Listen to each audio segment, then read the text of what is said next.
I have always been a fan of exploring deserted places.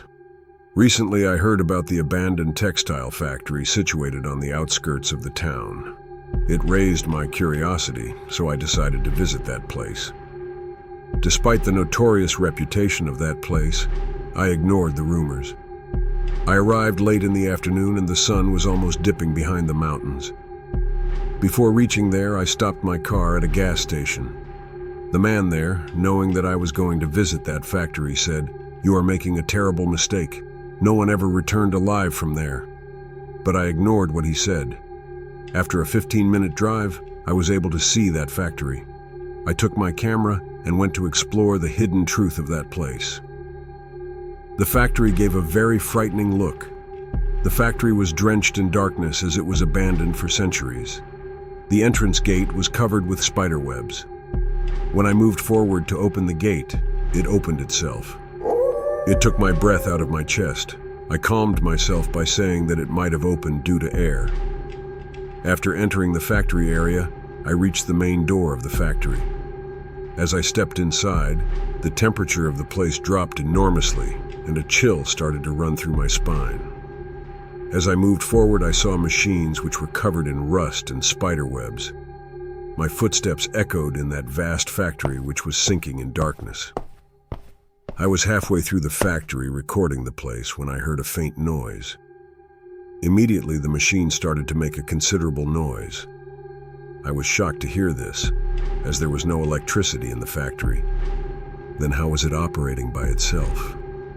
The noise of the machine was getting louder and louder. It became so loud that my ears started to bleed.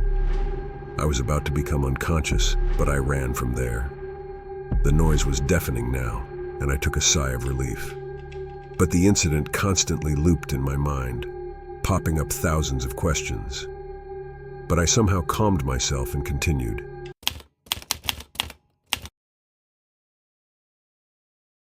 After the recent incident, I decided to leave that place, but the curiosity to explore more held me. I took my camera and went to the other area of the factory where fabric was assembled. With shivering hands and a torch, I entered that area of the factory, but I was terrified of seeing the bones of the dead there. It seemed that the man at the gas station was right. I was about to cry about making such a big mistake in my life. But it was late now. As I advanced through that death pit, I saw some strange things there. On the walls, there were some strange things with blood in different languages. It seemed that there was something more horrible residing in that factory which was unexplored. While I was trying to calm myself, I saw a bunch of wires rising high within the factory.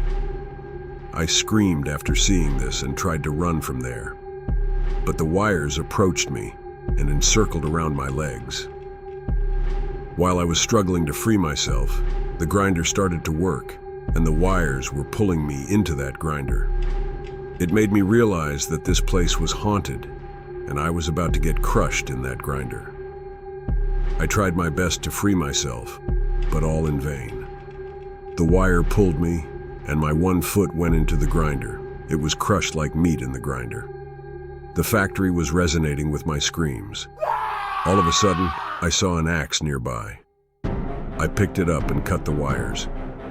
After getting free, I lingered so that I could escape that slaughterhouse.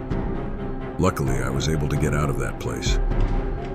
I started my car, and with a bleeding foot, I immediately headed towards the hospital.